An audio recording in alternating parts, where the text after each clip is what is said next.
Monsieur le Président, Monsieur le Secrétaire perpétuel, chère Madame Moès, chers enfants d'André Moès, chers collègues, chers amis, je ne me trompe pas de bouton.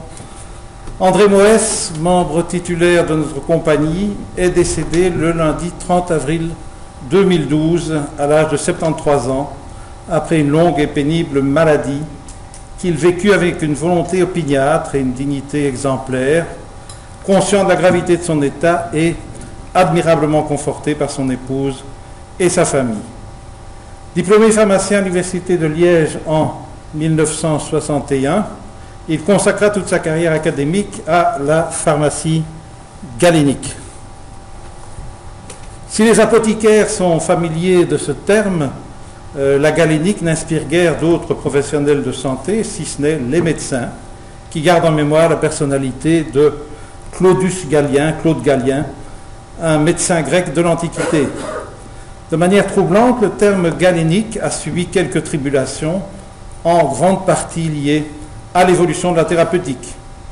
Si ce terme fut d'abord une épithète de la médecine, dont on sait que Galien a été le maître à penser au Moyen-Âge, c'est au XVIe et XVIIe siècle que va apparaître un clivage entre la pharmacie ancienne, qualifiée de galénique, et la pharmacie moderne ou chimique, vague archétype de la chimie thérapeutique.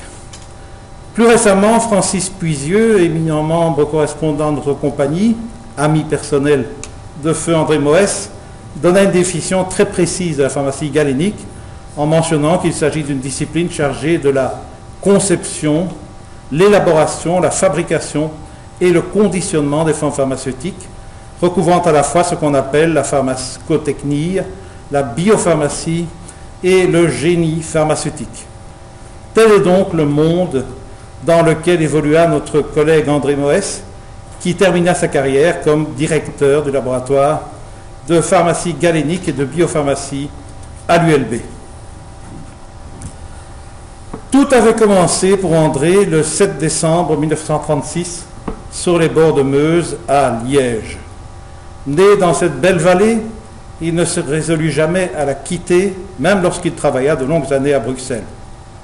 Enfant sage et studieux, c'est ce qu'on dit habituellement, il obtint son diplôme des humanités gréco-latines en juillet 1956 à l'Athénée royal de Liège, puis entama des études en sciences pharmaceutiques dans les locaux de l'Université de Liège, situés rue Fouche, pardon pour la prononciation, au jardin botanique, où il devint pharmacien en juillet 1961, avec grande distinction. Vous le reconnaissez sur la gauche, là au fond, devant la belle armoire à gauche, déjà l'allure qu'on lui connaissait plus tard devant les professeurs Jaminet et de Noël. Remarqué pour sa vive intelligence par le professeur Albert de Noël, il rejoint son laboratoire de pharmacie galénique de l'Université de Liège comme assistant et il mena un travail de thèse qui aboutit en février 1970 à un titre de docteur qu'il reçut avec la plus grande distinction. C'est en juillet 1970 qu'il fut engagé à titre définitif à l'Université de Liège comme premier assistant au laboratoire de pharmacie galénique, dont la direction avait alors été reprise par le professeur Jaminet, qui plus tard rejoignit lui aussi notre compagnie.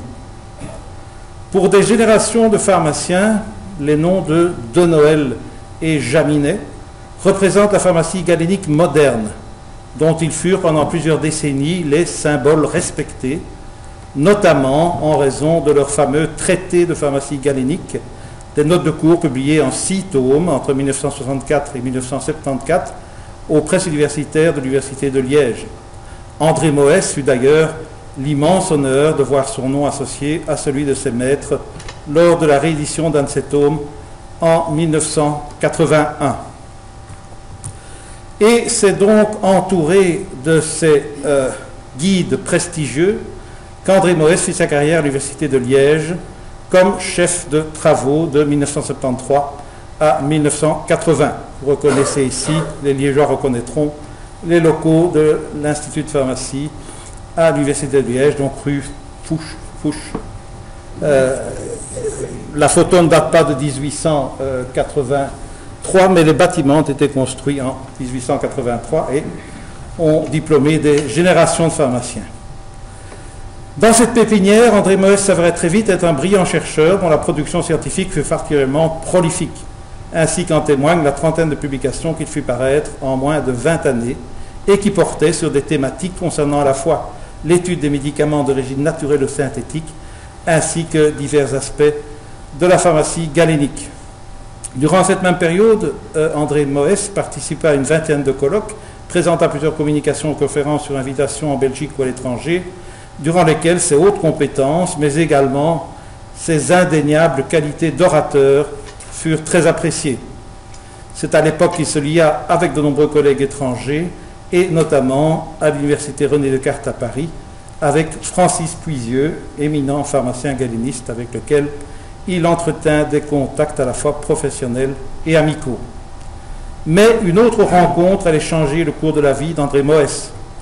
Lors des 3e journées de pharmacochimie organisées à Grenoble en mai 1978, il fit en effet la connaissance du professeur Léopold Moll, actuellement membre honoraire de notre compagnie et que nous saluons dans la salle aujourd'hui.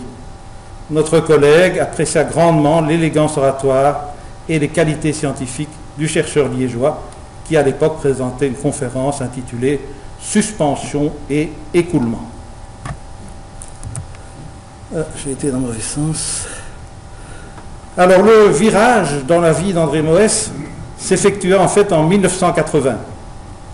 En effet, suite au décès inopiné de Marcel Hans, professeur de pharmacognosie et de pharmacie galénique à l'ULB, les autorités facultaires prennent pleine conscience de la nécessité d'attirer du sang neuf pour dynamiser l'enseignement et la recherche de cette discipline.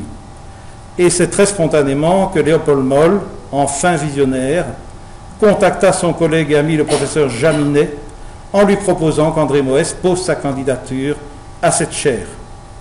Malgré la perte possible d'un de ses meilleurs collaborateurs, le professeur Jaminet, fier de la réussite d'André et soucieux de son proche avenir, l'encouragea vivement à tenter sa chance à Bruxelles. L'échange de talents qui eut lieu alors ne fut pas sans rappeler la venue quelques années plus tôt à Liège de Fernand Sternon, assistant du professeur Nestor Wattier, titulaire de la pharmacognosie et de la pharmacie galénique à l'ULB. Sans doute, André Moës était-il parfaitement informé des carences du service dont il héritait dans le domaine de l'enseignement et dans le domaine de la recherche, mais il n'hésita pas à relever le défi, et c'est donc plein d'enthousiasme et d'ambition qu'il se décida à rejoindre journellement l'ULB, faisant chaque jour que la semaine comptait le trajet aller-retour de Liège à Bruxelles. Et même si André aimait les puissantes voitures, c'est près d'1 million de kilomètres, et je pense que c'est un chiffre qui est peut-être sous-estimé, qu'André avala en voiture pendant la vingtaine d'années où il travaille à l'ULB, et tout le monde a reconnu la fameuse autoroute de Liège, très confortable. André Moës commença alors une nouvelle carrière de chargé de cours avec la ferme volonté de la mener à bien. Il mit très rapidement sur pied un enseignement à la hauteur de ses exigences et développa avec tout autant de prestance des axes de recherche novateurs en se lançant à la poursuite de nouveaux moyens financiers, logistiques, pour équiper son laboratoire. Très rapidement, un grand nombre d'étudiants en pharmacie, mais aussi de pharmaciens anciens étudiants, ont pu bénéficier d'un enseignement de pointe. Ces charges à l'ULB ont concerné non seulement le domaine de la pharmacie galénique et magistrale, mais aussi la législation, la déontologie pharmaceutique, la technologie pharmaceutique industrielle, la technologie des formes cosmétiques, ainsi que celle des médicaments en milieu hospitalier.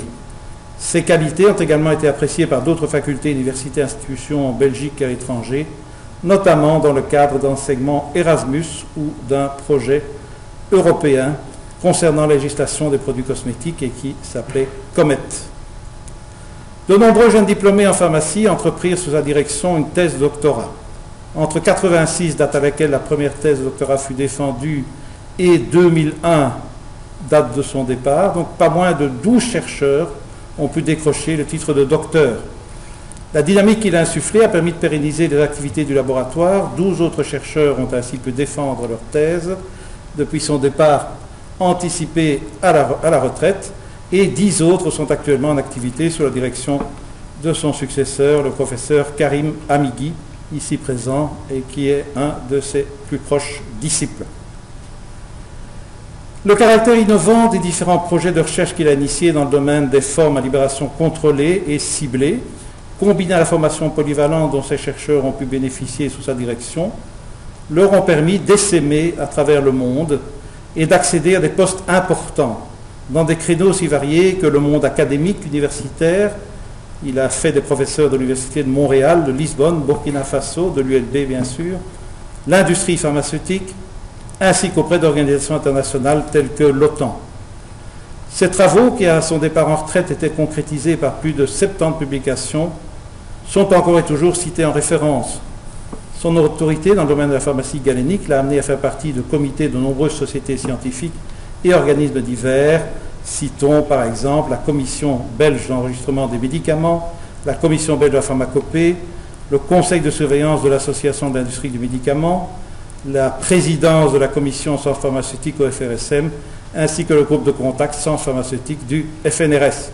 N'oublions pas bien sûr sa nomination comme membre titulaire de l'Académie royale de médecine de Belgique le 27 novembre 1993, après s'être illustré comme lauréat des concours ordinaires de la 5e section pour la période 65-67. Son expertise dépassait largement les frontières de la Belgique. Il était notamment fort attaché à ses collaborations avec le monde académique et scientifique en France, en Italie, en Espagne et en Grande-Bretagne. Le voici lors d'une conférence qui s'est tenue en Grande-Bretagne, le deuxième à partir de la droite. On ne peut pas échapper.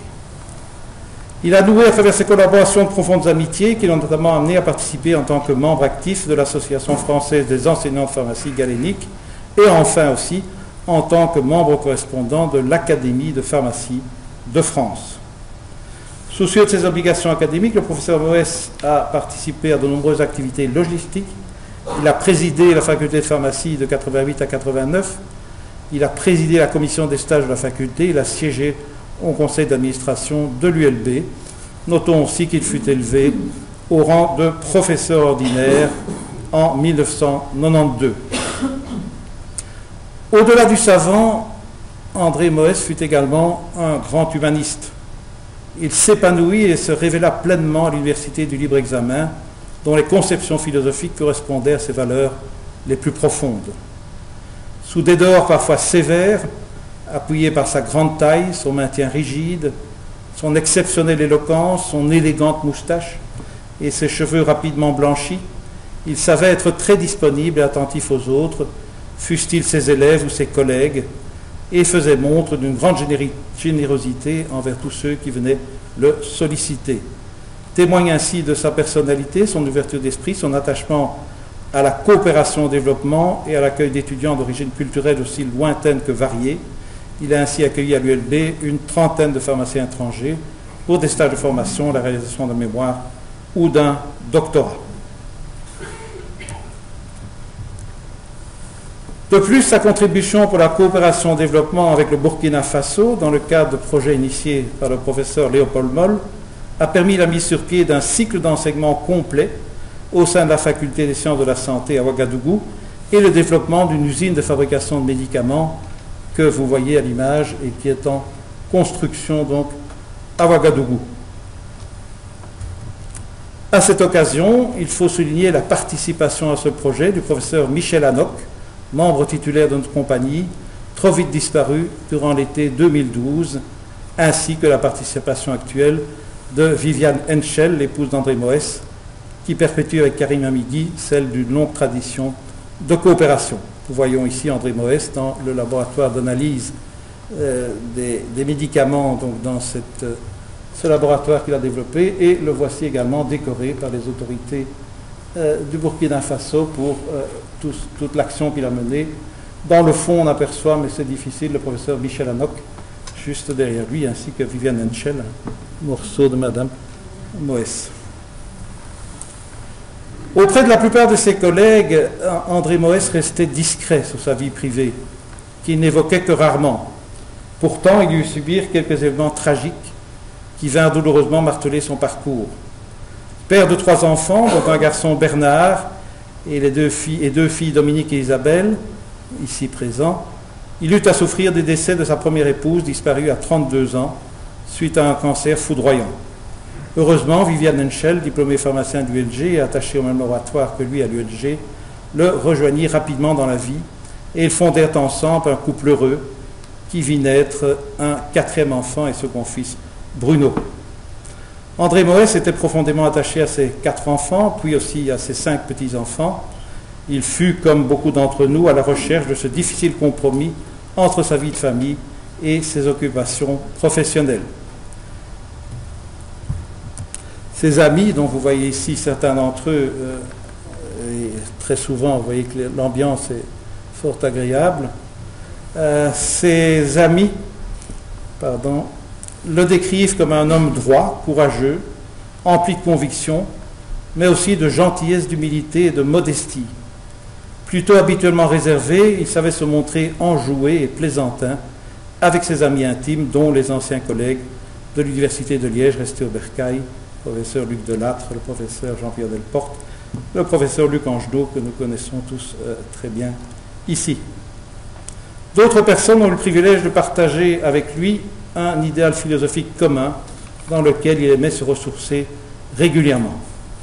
Mais la plus grande cruauté que l'existence fit subir André Moès fut l'apparition en pleine force de l'âge d'une maladie sournoise et dévastatrice qui perturba fortement les nombreux projets qu'il avait dressés. Il l'accepta finalement avec résignation, sans une plainte, sans une manifestation d'amertume, mais dut se résigner à réduire puis à stopper prématurément ses activités. Cruel destin pour un homme de cette qualité dont le souvenir restera à jamais gravé dans nos mémoires. Que son épouse, ses enfants veuillent bien accepter ici l'hommage de notre profonde et douloureuse sympathie. Je vous remercie.